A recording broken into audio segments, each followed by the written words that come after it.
Në një kohë kur padrejtësia dhe dhuna ndaj njerëzve të pafajshëm ishte përhapur gjerësisht, Allahu i lartësuar e dërgoi profetin e tij fisnik, Muhamedin, paqja dhe bekimet e Allahut qofshin mbi të dhe mbi familjen e tij, për të larguar padrejtësinë nga njerëzit dhe për të përhapur drejtësinë mes tyre.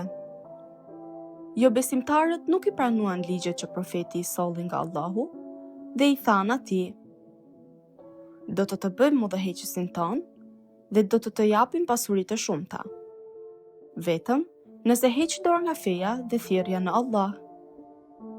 Por profeti refuzoi dhe tha: Allahu më ka urdhëruar të përcjell mesazhin e tij tek njerëzit dhe unë patjetër duhet ta përcjell atë.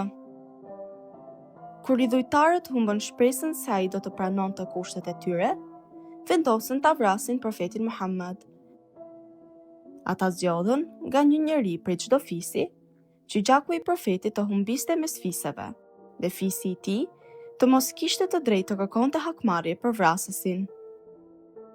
Natën e caktuar për sulm, profeti doli nga shtëpia e tij dhe la pas vetes Imam Aliun, paqja qoftë mbi të, që t'i bënte jo besimtarët të mendonin se profeti ishte ende në shtëpi.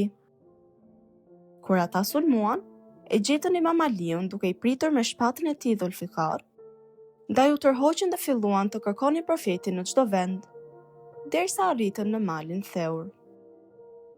Ata u ngjitën në shpellë dhe pan një grop të thellë në majtë të malit ku profeti ishte fshehur. Por aty ndodhi një mrekulli nga Allahu. Pasi profeti hyri në shpellë, një pëllumbesh bëri folen e saj në hyrjen e shpellës dhe u ul mbi vezët e saj, ndërsa një merimang nisi të thurte rrjetën e saj për të mbuluar hyrjen. Kur jo besimtarët arritën atje, menduan se profeti nuk kishte hyrë, sepse rrjeta e merimangës ishte ende e paprekur dhe pëllumbesha arrinte qetësisht mbi vezët e saj. Kështu, Allahu e ruajti të dërguarin e tij nga shpatat e jo besimtarve me një rrjet merimange dhe një pëllumbesh të bardhë. Për këtë ngjarje, zbriti ajeti i shenjtë në Kur'an, duke e përjetësuar atë. Nëse nuk i ndihmoni atë, Allahu e ka ndihmuar atë kur ata që nuk besuan e përzun. E ai ishte një nga të dyt, kur të dy ishin në shpellë, dhe ai i tha shokut të tij: mos u pikëllo. Vërtet, Allahu është me ne, dhe e përforcoi ma ushtri që ju nuk i shihni, dhe e bëri fjalën e jo besimtarve të poshtër, dhe fjala e Allahut është më e larta, dhe Allahu është i plot fuqishëm, i urtë.